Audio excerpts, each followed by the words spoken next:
주일학교 어린이들 주일학교로 가도록 하겠습니다. 오늘 말씀은 신명기 32장 1절에서 4절까지의 말씀이 되겠습니다.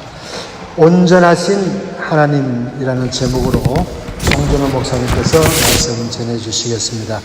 우리가 말씀 듣는 가운데 큰 은혜 받는 여러분과 제가 되시고 또 말씀 듣고 꼭 실천하는 우리 모두가 되길 간절히 소망합니다. 오늘도 우리 하나님을 예배하기 위해 이 자리에 나오신 한 분 한 분 하나님께서 너무나 기뻐하고 계심을 믿습니다. 이 시간 우리 한번 옆에 있는 분 보면서 함께 인사할까요? 사랑합니다. 축복합니다. 우리 같이 좀 인사하겠습니다. 사랑합니다. 축복합니다. 잘 오셨습니다. 우리 지난주 우리 암송하기로 했던 말씀 시편 18편 6절 말씀이었죠. 우리 함께 암송하신 분들 암송하시고 모르셨던 분들은 주보정 중앙에 나와 있으니까 그 말씀을 함께 읽어주시면 되겠습니다. 지난주 성경 암송 말씀입니다. 시작. 내가 환난에서 여호와께 아뢰며 나의 하나님께 부르짖더니 저가 그 전에서 내 소리를 들으시며 그 앞에서 나의 부르짖음이 그 귀에 들렸더라. 아멘. 그리고 이번 주 암송 말씀은 신명기 32장 4절 말씀입니다. 함께 읽겠습니다. 시작. 그는 반석이시니 그가 하신 일이 완전하고 그의 모든 길이 정의롭고 진실하고 거짓이 없으신 하나님이시니 공의로우시고 바르시도다. 아멘. 오늘 우리 하나님께서 우리에게 주시는 우리 말씀은 신명기 32장 1절에서 4절까지 말씀입니다. 이렇게 길지 않은 말씀이니까 그냥 우리 함께 한 목소리로 처음부터 끝까지 읽었으면 좋겠습니다. 시작. 하늘이여 귀를 기울이라. 내가 말하리라. 땅은 내 입의 말을 들을지어다. 내 교훈은 비처럼 내리고 내 말은 이슬처럼 맺히나니 연한 풀 위에 가는 비 같고 채소 위에 단비 같도다. 내가 여호와의 이름을 전파하리니 너희는 우리 하나님께 위엄을 돌릴지어다. 그는 반석이시니 그가 하신 일이 완전하고 그의 모든 길이 정의롭고 진실하고 거짓이 없으신 하나님이시니 공의로우시고 바르시도다. 아멘. 잠깐 기도하고 말씀 받겠습니다. 하나님 아버지 감사드립니다. 오늘도 변함없이 저희들에게 귀한 생명 허락하시고 또 이렇게 예배할 수 있는 은혜를 허락하시네 너무나 감사드립니다. 하나님 우리 이 시간은 하나님께서 우리를 너무나 사랑하셔서 우리에게 주시고자 하는 그 귀한 말씀을 받는 시간을 갖기를 소망합니다. 하나님 우리가 이 시간 말씀을 받을 때에 인간의 말과 인간의 뜻으로 받는 시간이 되는 것이 아니라 이 자리에 주인이 되시는 주님께서 우리 각자 한 사람에게 1대1로 주시는 하나님의 음성으로 듣는 시간 되게 역사하여 주시옵소서. 예배를 마친 순간까지 함께 하실 주님을 믿고 감사드리오며 예수 그리스도의 이름으로 기도드렸습니다. 아멘. 아멘. 얼마 전에 저희 첫째 야긴이가 저한테 그런 말을 했어요. 주일학교를 이제 매 주일마다 교회를 가면 주일학교를 가야 되는 걸 아는데 그 주일학교에 가서 배울 걸 다 배우면 이제 자기는 어떻게 해야 되냐 그 얘기를 하더라고요. 그래서 그럴 리가 없다. 절대 주일학교에 가서 너가 다 배운다고 해도 배우는 게 끝이 없다. 우리 하나님에 대해서는 계속해서 배워야 되니까 그럴 일은 없다고 얘기를 했던 것처럼 우리는 하나님에 대해서 계속해서 알아가야만 합니다. 우리가 지금 나 하나님에 대해서 알고 있어요 라고 말을 한다 할지라도 그거는 정말 우리가 믿고 있는 그 하나님에 대해서 정말 너무나 작은 정말 소수의 그 부분만을 알고 있기 때문에 우리는 계속해서 신앙생활을 하면서 더 하나님을 알아가기 위해서 노력을 해야만 합니다. 왜냐하면 우리가 뭘 알아야지 믿지 우리가 믿는다고 하는데 도대체 우리가 믿는 것이 무엇인지 알지 못하고 믿는 것은 마치 방향을 잃은 보통 그 차가 굴러가는 것처럼 우리가 반드시 우리가 하나님을 믿는다고 할 때 우리가 믿는 하나님이 어떤 분이신지를 잘 알아야지만 우리의 신앙생활도 달라지고 우리의 인생 전체가 달라질 수 있는 것입니다. 자, 그렇기 때문에 항상 정말 하나님을 내가 지금 믿고 있는 그 하나님을 더 알 수 있도록 노력하시기를 바랍니다. 자, 그래서 호세아 선지자는 우리에게 이렇게 권고하십니다. 호세아서 6장 3절에 그러므로 우리가 여호와를 알자 힘써 여호와를 알자. 자, 우리가 하나님을 아는 방법은 간단합니다.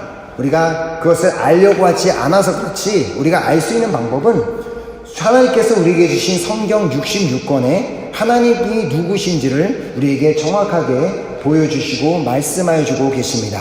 그렇기 때문에 우리가 그것이 성경을 읽는 것이 쉽지 않고 어렵다 할지라도 계속해서 그 성경을 읽어야 되고, 또한 성경 공부에 나와서 성경을 배워야 되고, 그리고 예배 자리에 있을 때마다 예배에 계속해서 참석해서 예배를 통해 말씀을 배움으로 우리는 계속해서 하나님을 더 알아가야 됩니다. 자, 오늘 우리가 함께 읽은 그 본문 말씀은 모세가 자신의 말년에 이제 죽기 전에 자신이 경험했던 그 하나님, 자신이 알고 믿었던 그 하나님이 어떤 분이신지를 찬양으로 이렇게 고백하는 말씀이 오늘 본문 말씀입니다.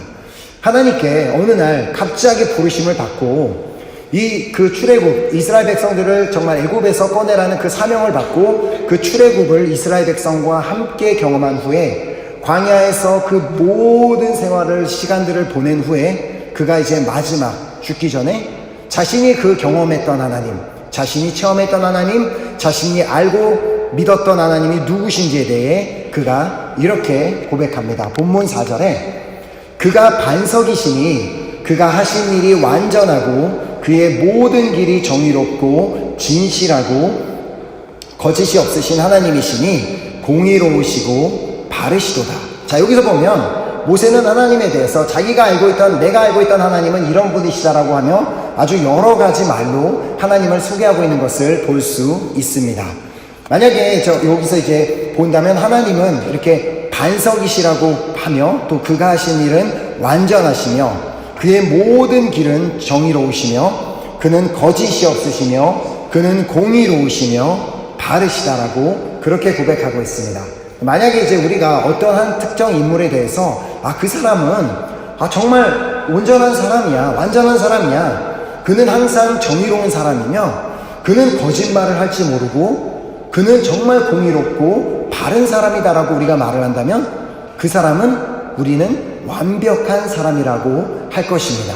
자, 그렇기 때문에 여기서 모세가 하나님에 대해서 다양한 말로 고백하고 있지만 그 모든 말을 종합해보면 우리 하나님은 완전하시다, 우리 하나님은 온전하신 하나님이다라고 말하면서 다른 말로 우리 하나님은 완벽하시다. 그래서 영어로는 perfect, 그래서 불어로는 parfait, 우리 하나님은 완벽한 분이시다라는 퍼펙트한 분이시라는 것을 고백한 것입니다. 그래서 오늘 이 자리에 모인 우리가 하나님에 대해서 계속해서 알아가면서 오늘 우리가 이 자리를 통해서 우리가 믿는 하나님은 어떤 분이신지를 알아야 되는 부분은 우리가 믿는 하나님은 완벽한 분이시라는 사실을 우리가 믿어야 합니다.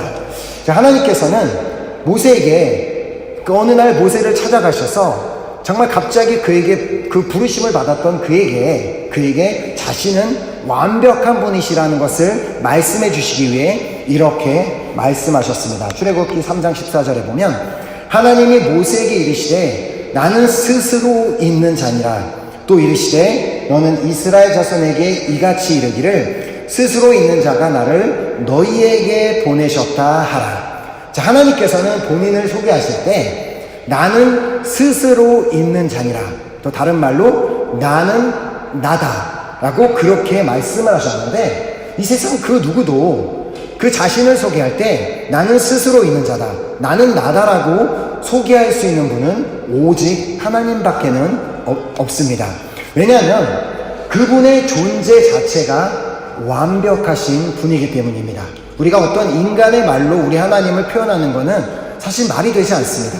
그냥 우리 하나님은 완벽한 분이라고 표현하는 것이 어떻게 하면은 가장 최고의 방법일 수도 있겠는데 이렇게 완벽하신 그 하나님께서는 어느 날 그 예수님을 통해서 우리에게 이렇게 말씀해 주셨습니다. 마태복음 5장 48절을 통해 그러므로 하늘에 계신 너희 아버지의 온전하심과 같이 너희도 온전하라. 자, 불어로 보면은 소아의 동크 빡페 완벽해지라. 왜냐하면 너희 아버지가 완벽하시기 때문이다. 자, 여기서 정말 그 퍼펙트하라, 너희들이 퍼펙트해지라는 그 말씀을 해주시는데, 그러나 우리가 가만히 우리를 생각해보면 우리 스스로 이렇게 돌아봤을 땐 우리는 퍼펙트한 존재, 완벽한 존재가 아닌 것을 우리도 잘 알고 있습니다. 자, 우리가 아침에 눈을 떠서 거울을 봤을 때만 봐도 나는 완벽한 존재가 아닌 걸 금방 깨닫습니다. 아, 어떻게 이렇게 생길 수가 있지? 그러면서 보기도 하고, 그리고 학교에 가서도 나는 완벽한 존재가 아닌 것을 깨닫고, 직장 생활을 하면서도 마찬가지고, 사회생활을 하면서, 특히나 많은 분들이 느끼셨겠지만 이 프랑스 땅에, 외국 땅에 와서 불어도 잘 되지 않고 어려운 이 땅에 와서 살면서 나는 완벽한 존재라고 생각하신 분은 아마 아무도 없으실 것입니다. 자, 물론 완벽한 자들은 없지만 완벽주의자들은 있죠. 그렇다고 해서 완벽주의자가 완벽한 것은 아닙니다. 자, 그렇다면 도대체 하나님께서 우리 보고 하늘에 계신 아버지가 완벽하시니까 너희도 완벽해야 된다라고 말씀하시는 것은 무슨 뜻일까요? 도대체 우리가 어떻게 이 말씀을 받아들여야 하는 것일까요? 자, 이 정답은 창세기 1장에서 발견할 수 있습니다. 창세기 1장에 하나님이 자기 형상, 곧 하나님의 형상대로 사람을 창조하시되 남자와 여자를 창조하시고, 자, 하나님께서 자기의 형상대로 사람을 창조하셨는데 사람을 창조하신 하나님이 어떤 분이시라고요? 완벽하신 하나님. 자, 그렇다면 완벽하신 하나님께서 인간을 만드셨을 때 완벽하게 만드셨을까요? 아니면 조금 오류가 있게 만드셨을까요? 완벽하게 만드셨겠죠? 그렇기 때문에 우리는 하나님께서 완벽하게 지어주신 창조물입니다. 천지창조 때 하나님께서는 인간뿐만이 아니라 6일 동안 하나님께서 창조하셨던 해와 달과 별과 바다와 산과 모든 동물들까지도 하나님께서는 다 완벽하게 만드셨습니다. 왜냐하면 우리 모든 것을 창조하신 하나님은 완벽하신 분이시기 때문입니다. 단지 문제는 확실한 것은 우리는 완벽한 존재로 하나님의 형상대로 완벽하게 창조가 되었는데 우리가 죄로 인해서 우리가 그 완벽함을 잃어버렸다는 것입니다. 자꾸 죄로 인해서 우리가 하나님의 형상으로 살아가야 되는데 그 하나님의 형상으로부터 멀어지며 인간의 형상으로 변해가고 있습니다. 자, 아담과 하와가 죄를 짓기 전까지는 부끄러움을 몰랐습니다. 말씀에도 기록되어 있지만 그들이 다 발가벗고 있었지만 부끄러움을 몰랐다고 합니다. 왜일까요? 그들은 완벽한 존재였기 때문에 그 어떤 것도 부끄러울 곳이 없었던 것입니다. 자, 그러나 그들이 하나님의 말씀에 불순종해서 죄를 짓는 동시에 그들이 깨닫게 된 것은 부끄러움이었습니다. 그래서 그 부끄러움을 느끼게 되었기 때문에 그 부끄러움을 느끼게 되었다는 것은 자신들은 완벽한 존재가 아니다. 나는 부끄러움이 있는 어떤 문제가 있는 하자가 있는 오류가 있는 그런 존재라는 것을 그렇게 생각하게 되며 자신은 완벽한 존재라는 사실을 잊어버리게 된 것입니다. 자, 안타깝게도 오늘 이렇게 우리가 살고 있는 우리가 완벽한 존재로 창조되었다는 것을 까마득하게 우리는 잊어버리고 살고 있습니다. 자, 하나님께서는 우리를 완벽하게 창조하셨고 우리를 창조하신 분이 완벽한 분이시라는 그 사실조차도 우리는 잊어버리고 살 때가 많습니다. 자, 완벽하신 하나님께서 나란 사람을 완벽하게 만드셨다면 그렇다면 나의 인생도 하나님께서 완벽하게 설계하셨음을 믿으시기 바랍니다. 하나님은 실수가 없는 분이십니다. 하나님은 완벽한 분이시기 때문에 그 어떤 에러나 오류, 실수라는 것은 존재하지 않는 분이십니다. 그렇기 때문에 우리 삶에 일어나는 모든 일들은 그것은 우리의 기준으로 판단할 것이 아니라 우리 삶에 일어나는 모든 일들은 다 하나님의 계획 속에 포함되어 있음을 우리는 알아야 합니다. 자, 뿐만 아니라 우리가 삶에서 만나게 되는 너무나 많은 사람들을 우리가 만나게 되는데 그 만나게 되는 모든 그 만남 역시도 다 하나님의 계획 속에 포함되어 있음을 우리는 알아야 합니다. 자, 모세는 사실 처음에 그 사실을 알지 못했습니다. 그러나 하나님께서 그를 찾아오셔서 나는 스스로 있는 자다, 나는 완벽한 존재다라고 말씀하시며 당신이 말씀하셨던 그대로 너가 지팡이를 던지면 그것이 뱀이 될 거야. 네 손을 품에다 넣었다 빼면은 눈누병에 걸렸던 손이 다시 낫게 될 거야 하면서 하나님께서 말씀하셨던 모든 것이 다 완벽하게 그대로 이루어지는 것. 그리고 하나님께서 말씀하신 대로 애굽 땅에 가서 말씀하신 그대로 그냥 명령을 했을 때 모든 10가지 재앙이 실제로 일어나는 완벽하게 모든 것을 이루시는 그 하나님을 목격하고 나서는 그제서야 모세는 완벽하게 내가 믿는 하나님은, 나를 부르신 하나님은 완벽하신 분이시구나 라는 것을 깨달아 알게 된 것입니다. 자, 그 완벽하신 분이 자신의 인생 역시도 완벽하게 만들어가고 계심을 알았기 때문에 그는 출애굽 과정에서부터 또한 광야 시절을 지낼 때 마지막 그 죽는 순간까지도 끝까지 그 이스라엘 백성들 곁을 떠나지 않고 그들을 인도할 수 있었던 것입니다. 왜냐하면 우리가 성경을 통해서 알 수 있는 사실이지만, 우리 출애굽기를 읽어보신 분들도 다 아시겠지만, 모세가 이스라엘 백성들을 인도하는 일은 결코 쉬운 일이 아니었습니다.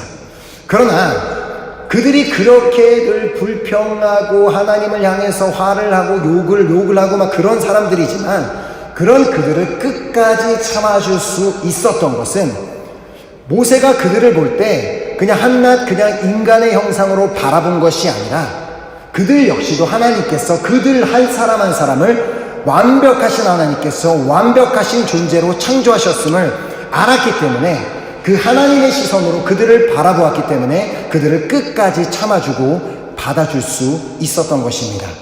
자신의 기준으로 본다면 그들은 도무지 사랑할 수도 용납하기도 너무나 힘들고 어려운 사람들이었습니다. 하지만 모세는 하나님께서 그들을 있는 모습 그대로, 그냥 그들의 모습 그대로를 하나님께서 창조하셨음을, 그렇게 완벽하게 창조하셨음을 알았기 때문에 그들을 끝까지 사랑으로 품어줄 수 있었던 것입니다.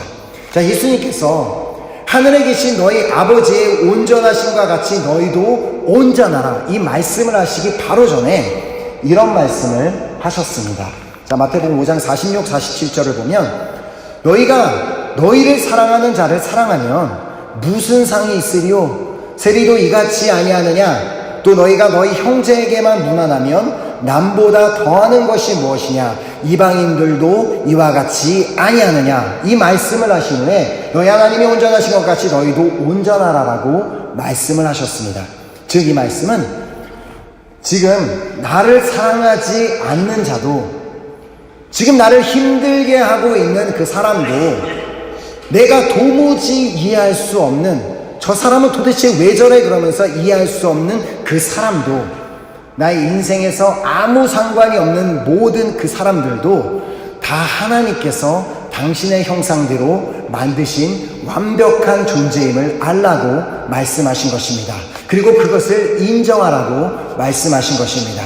자, 모세도 그 사실을 알았기 때문에 자신을 그렇게도 힘들게 했던, 자신이 그 엄청난 인원을 인도해가는 자신을 좀 말을 좀 잘 들어주고 착했으면은 좀 편했을 텐데, 그렇게 자신을 힘들게 만들던 이스라엘 백성들을 끝까지 그들을 참아주고 사랑할 수 있었던 것은 그들을 하나님께서 그렇게 만드셨고 그들은 하나님께서 완벽하게 창조하신 존재인 것을 인정했기 때문입니다. 자, 이 사실을 또 너무나 잘 알았던 한 인물이 있습니다. 그 인물은 요셉입니다. 요셉만큼 자신의 인생을 살면서 자신이 생각지도 못했던, 상상하지도 못했던 일들, 그리고 이해할 수 없는 일들을 그렇게나 많이 당했던 사람은 아마 없을 것 같습니다. 자, 다른 사람들도 아닌 자기의 형들이 자신을 상인들의 손에 팔아버립니다. 형제가 어떻게 자신의 동생을 돈을 받고 팔아버릴 수가 있습니까? 그러나 창세기에 기록된 것을 보면 요셉은 그 형들을 향해 조금이라도 그 어떤 악한 감정이나 그 어떤 원망도 없었음을 우리는 성경을 통해 볼 수 있습니다. 자, 그는 하루아침에 형들 때문에 졸지에 노예 신세가 되어버렸고 가족과 떨어져서 완전히 가족도 아버지도 볼 수 없고 아무도 볼 수 없는 그 정말 외지 땅에서, 애굽 땅에서 살게 되었지만 그의 마음에는 그 어떤 불평도 없었음을 우리는 발견하게 됩니다. 도리어 그에 대해서 성경은 이렇게 기록하고 있습니다. 그의 주인이 보디발이죠. 그의 주인이 여호와께서 그와 함께 하심을 보며 또 여호와께서 그의 범사에 형통하게 하심을 보았더라. 자, 어떻게 도대체 이게 가능했을까요? 요셉은 한 번도 자신이 생각해보지 못했던 형들에게 팔림을 당하고 노예 신세로 정말 가족과 멀리 떨어져서 애굽 땅에 그렇게 와서 살고 있는데 어떻게 그 하나님께서 그와 함께 하심을 보며 그의 삶이 형통했다라고 말할 수 있을까요?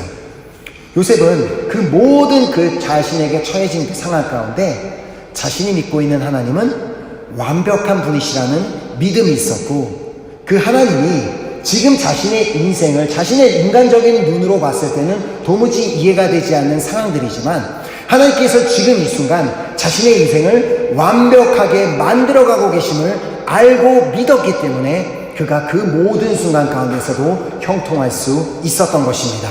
자, 자신의 인생을 완벽하게 그렇게 만들어가고 계시는 가운데 결국 형들을 사용하실 수밖에 없었음을 그는 알았던 것입니다.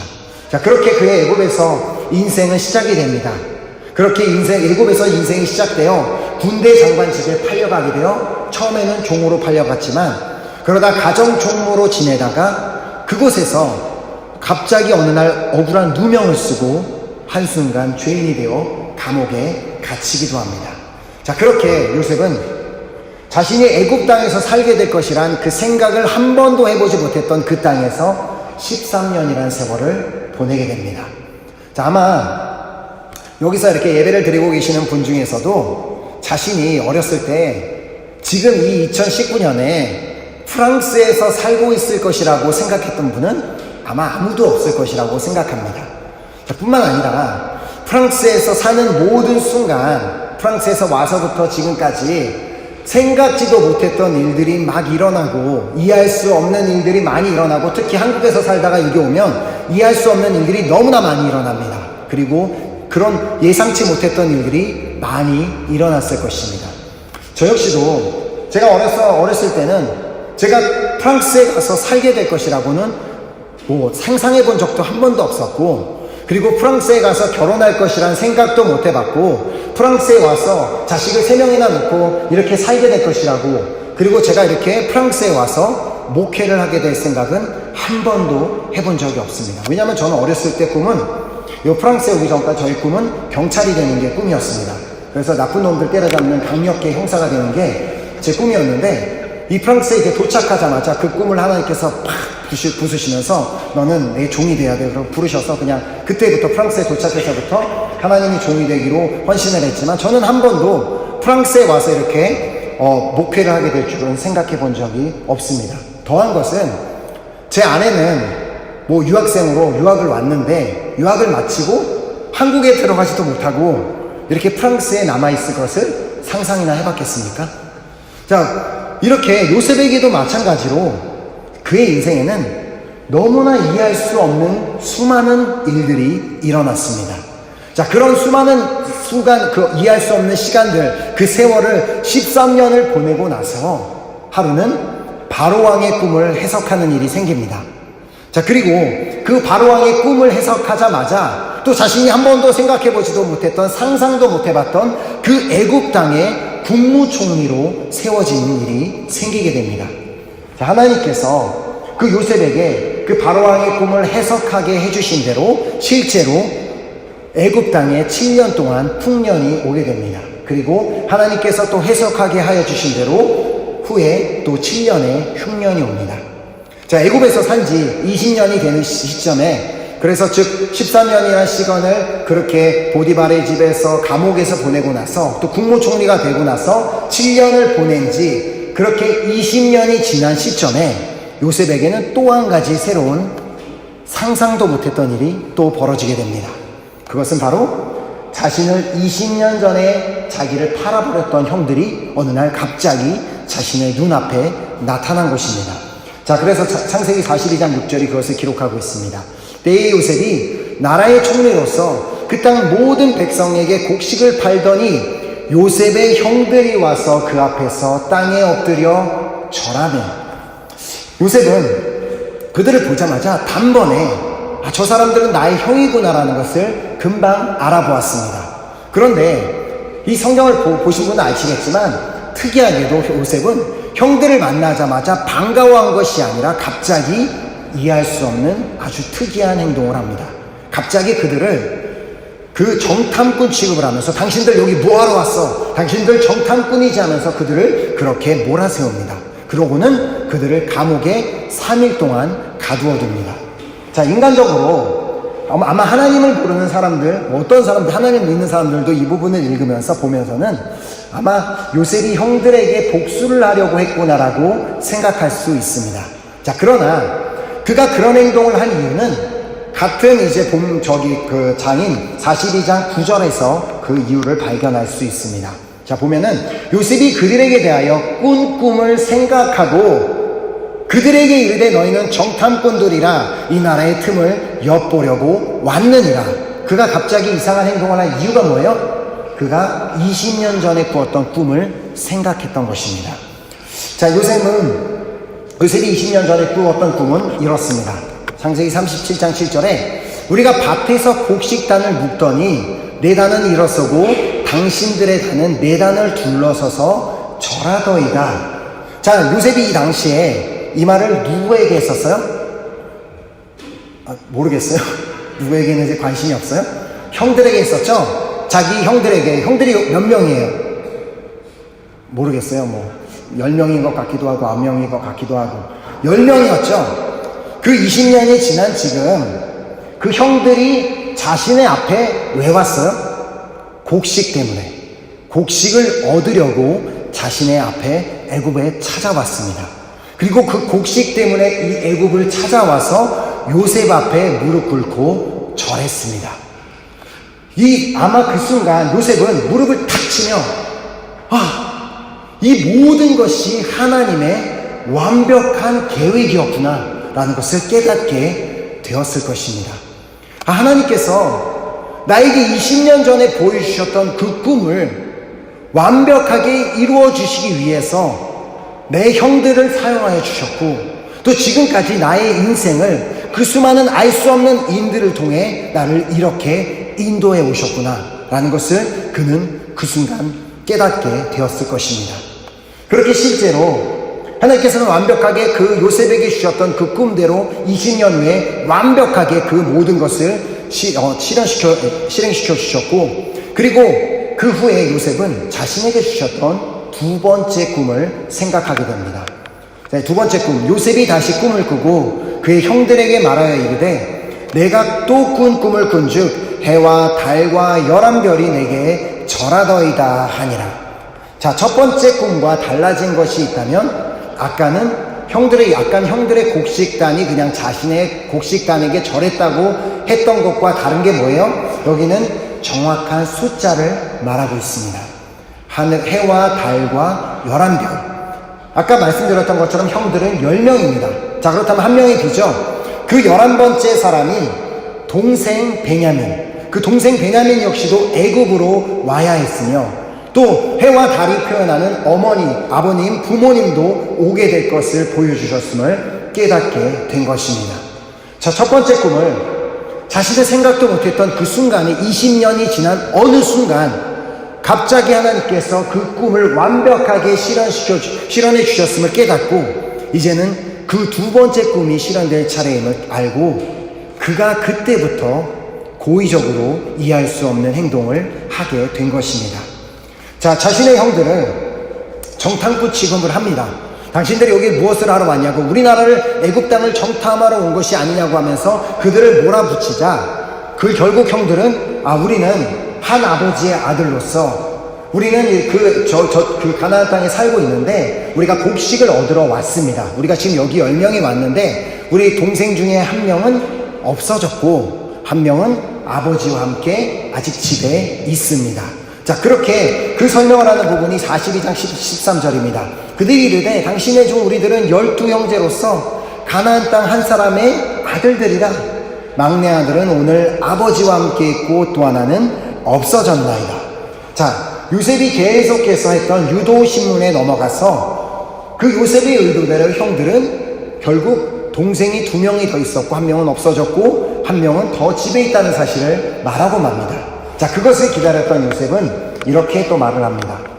너희는 이같이 하여 너희 진실함을 증명할 것이라. 바로의 생명으로 맹세하노니 너희 막내 아우가 여기 오지 아니하면 너희가 나가지 못하리라. 사실 이렇게 가만히 생각해 본다면 요셉이 그 2번째 꿈을 이루기 위해서 과연 이렇게까지 할 필요가 있었을까라는 생각이 듭니다. 그냥 자신이 형님들 내가 요셉입니다라고 그 자신을 밝히고 이제 부모님과 동생을 모셔오세요, 데려고 와달라고 말을 한다면 실제 그 2번째 꿈처럼 부모님도 오게 되고 동생까지 해서 11명이 자신 앞에 모이는 것을 그렇게 그 꿈을 실현될 수 있었습니다. 그런데 왜 굳이 요셉은 자신을 그렇게 숨기고 형들을 그렇게 유도신문까지 하면서 자신들의 동생이 있음을 밝히게 하고 그리고 그를 데려오게 했을까라는 그런 생각이 들게 됩니다. 자, 그 이유는 저는 이 말씀을 보면서 이 말씀의 이유는 이렇지 않을까라고 생각을 해보았습니다. 요셉은 자신이 믿고 있는 하나님이 어떤 분이라고요? 완벽하신 하나님. 그리고 완벽한 계획을 가지고 자신의 인생을 이끌어 오셨던 하나님을 자신은 믿고 있었습니다. 그런데 자신의 눈앞에 보이는 형들은 전혀 자신의 믿고 있는 하나님이 어떤 분이신지도 모르고 그리고 자신들의 인생을 완벽하게 그렇게 만들어가고 계신 분이심을 전혀 모르고 있는 형들을 보면서 그 형들도 그 완벽하게 자신의 뜻을 이루시는 그 하나님을 알게 되기를 원하는 그 마음 때문에 그가 이 모든 일들을 계획했다고 그런 생각이 들었습니다. 사실 이렇게 요셉과 그 형들의 그 관계를 보면 그 어느 날 애굽에 와서 요셉과 그 형들 10명이 만났던 그 관계를 보게 되면 자, 어떤 일이 일어났냐면 요셉은 형들을 한눈에 알아봅니다. 그리고 그들이 이름이 무엇인지 그들이 어떤 사람들인지 요셉은 그들에 대해서 다 알고 있었습니다. 반면 10명의 형들은 요셉을 알아보지도 못하고 그가 누구인지도 그가 어떤 사람인지도 전혀 모르고 있었습니다. 자, 요셉은 그래서 하나님이 주셨던 그 꿈대로 동생 베냐민이 애굽 땅으로 올 수 있도록 자신의 모든 그 계획을 세웁니다. 자, 그러나 형들은 끝까지 그가 여전히 요셉인지도 모르고 요셉이 어떤 계획을 꾸미고 있는지도 전혀 몰랐습니다. 그래서 그들은 그 요셉이 어떤 의도가 있는지도 전혀 모른 채 가서 베냐민을 그냥 데리고 와야만 했습니다. 지금 일어나고 있는 그 모든 상황들 자신들의 삶에 갑자기 어떤 요셉 애굽의 총리라는 한 사람을 만나고 나서부터 갑자기 일어나는 이상한 현상들을 이해하지 못했던 그들은 그냥 온전한 두려움에만 가득 차 있었습니다. 우리를 창조하신 하나님은 우리에 대해서 모든 것을 다 알고 계신 분이십니다. 그렇게 믿으십니까? 요셉이 형들을 알아보고 그들에 대해서 다 알고 있었던 것처럼 하나님도 우리에 대해서는 다 알고 계신 분이십니다. 그리고 우리를 알고 계신 그분은 완벽하신 분이십니다. 근데 우리는 마치 그 요셉의 형들과 같이 우리 앞에 있는 그 하나님이 누구신지도 모르고 그분이 어떤 분이신지도 모르고 어떤 계획을 가지신지도 모른 채 그냥 두려워하며 걱정하며 염려하며 살고 있는 요셉의 형들과 같은 존재라는 것을 보여주시기 위해 이 말씀을 기록했다는 것을 깨닫게 하셨습니다.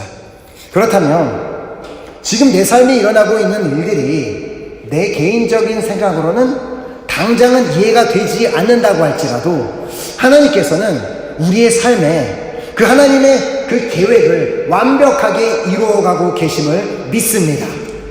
믿으십니까? 네. 하나님께서는 우리 한 사람 한 사람을 너무 사랑하시고 또 우리에 대해서 너무나 잘 알고 계시기 때문에 결국은 죄로 인해서 그 하나님께서 완벽한 하나님의 형상으로 지어주셨는데 그 형상을 잃어버리고 살게 될 우리를 위해 하나님께서는 한 가지 완벽한 계획을 세우셨고 또 그 뜻을 완벽하게 이루셨습니다.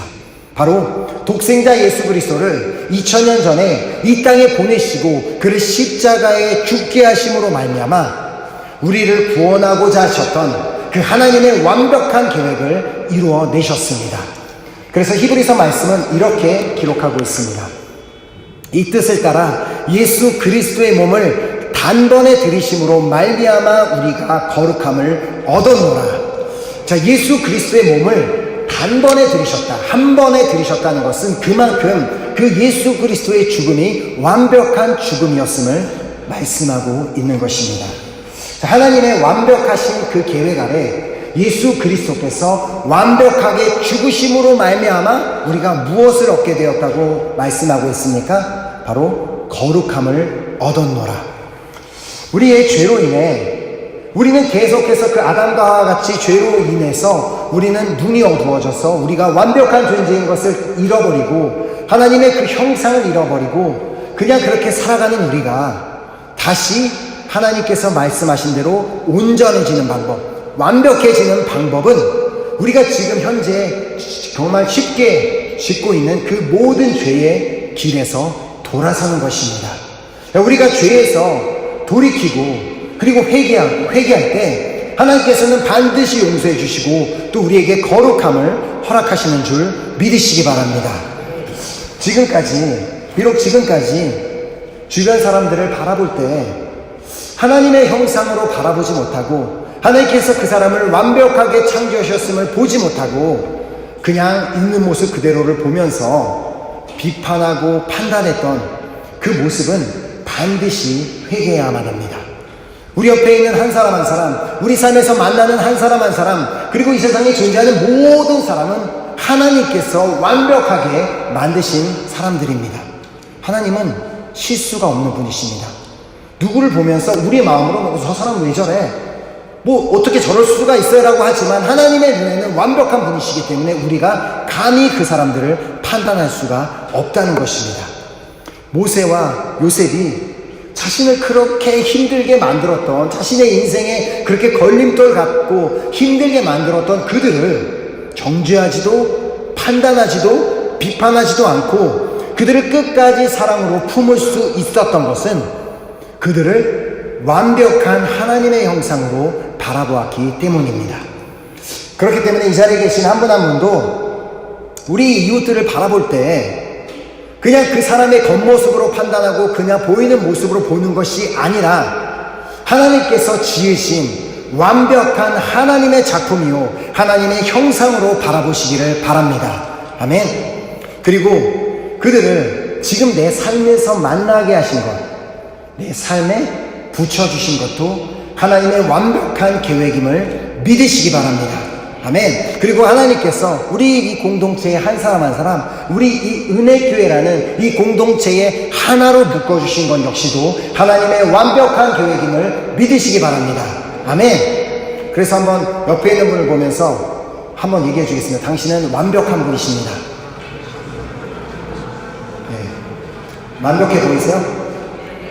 아닌 것 같아요. 그냥 하라고 하니까 그냥 어쩔 수 없이 그냥 속으로는 막 뭐라고 하면서.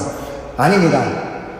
여러분 한 분 한 분도, 그리고 이 자리에 있는 한 분 한 분도 우리의 삶에서 도무지 이해가 되지 않고 정말 그 사람만 보면 화가 나고 짜증이 나는 그런 사람도 하나님께서는 보시면서 저 사람 완벽해, 내가 어떻게 저렇게 잘 만들었지라고 하고 있기 때문에 우리는 그 어떤 사람도 감히 판단할 수 없음을 믿으시기 바랍니다.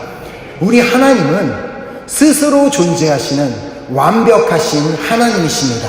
그렇기 때문에 그분에게는 결코 실수란 있을 수 없습니다. 우리 옆 사람 만드실 때 실수하신 적 없으시고 나란 사람을 만드실 때도 결코 실수하지 않으셨습니다.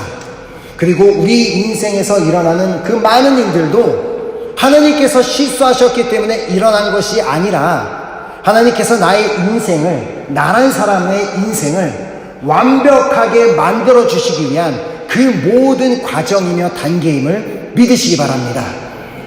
그렇게 나란 존재를 만드실 때 실수가 없이 만드셨으며 그냥 내 이웃, 주변에 존재하는 모든 사람도 그냥 실수가 없이 하나님께서 만드셨음을 우리가 항상 기억하고 믿었으면 좋겠습니다. 자, 그래서 우리가 믿는 하나님이 정말 완벽한 분이심을 믿으십니까? 자, 그렇다면 하나님께서 지금 이 순간, 우리가 이 파리 땅에서 2019년 살고 있는 이 순간 하나님께서 우리 인생을 완벽하게 만들어가고 계심을 믿으시기 바랍니다. 자, 그래서 잠언 3장 6절 우리가 너무나 잘 아는 말씀이죠. 함께 한 목소리로 읽겠습니다. 시작. 너는 범사의 그를 인정하라. 그리하면 내 길을 지도하시리라. 아멘. 우리가 범사의 여호와를 인정해야 되는 이유가 뭐라고요?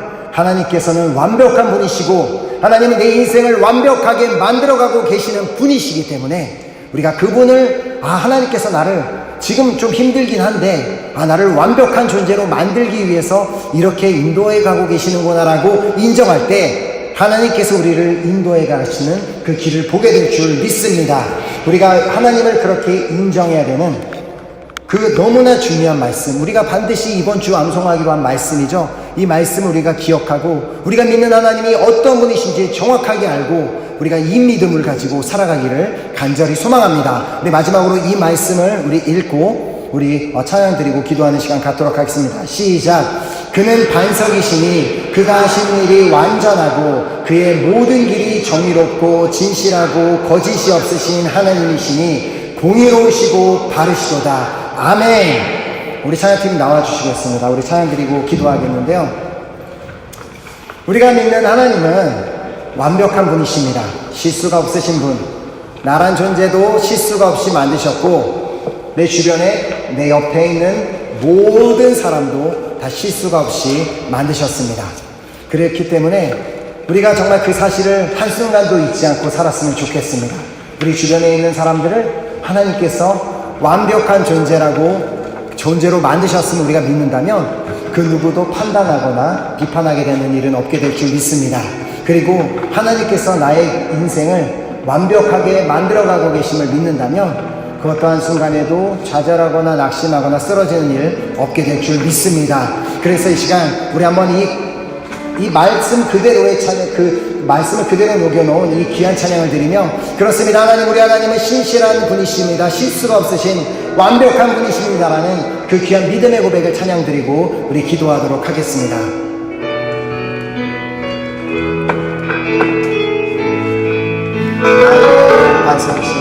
내게 반석이시나 아멘. 행하신 모든 것 행하신 모든 것 완전하시니 아멘. 나의 생명 되신 나의 생명 되신 하나님 내게 행하신 네 찬양 한번 고백할까요? 나의 반석이신 하나님 나의 반석이시나 그렇습니다. 행하신 모든 것 완전하십니다. 것 완전하시니 나의 생명 되신 나의 생명 되신 하나님 내게 행하신 이 찬양하니 그렇습니다.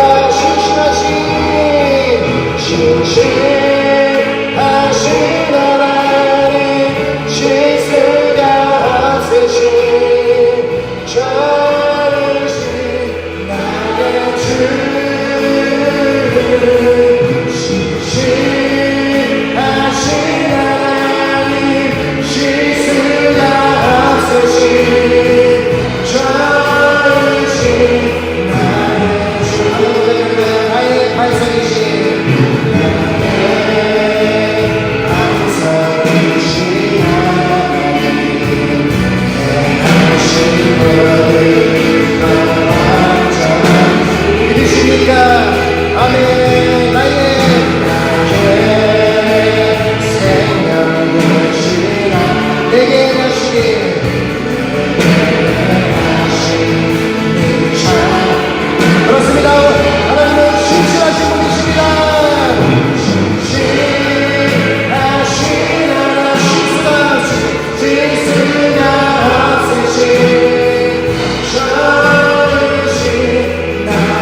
실수가 없으신 완벽한 분이심을 믿으십니까?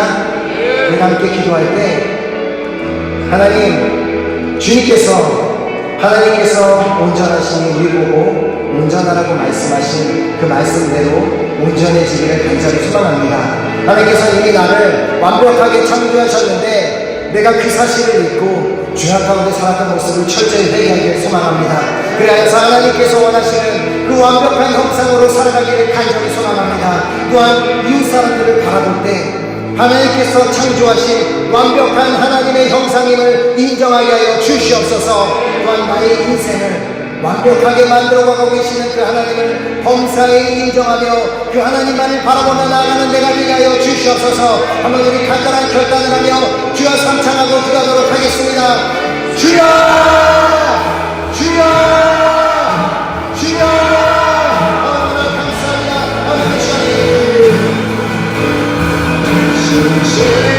신실하신 하나님 실수가 없으신 전신 나의 주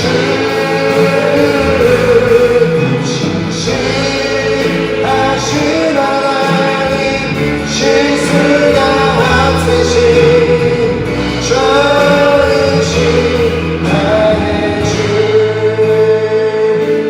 아멘.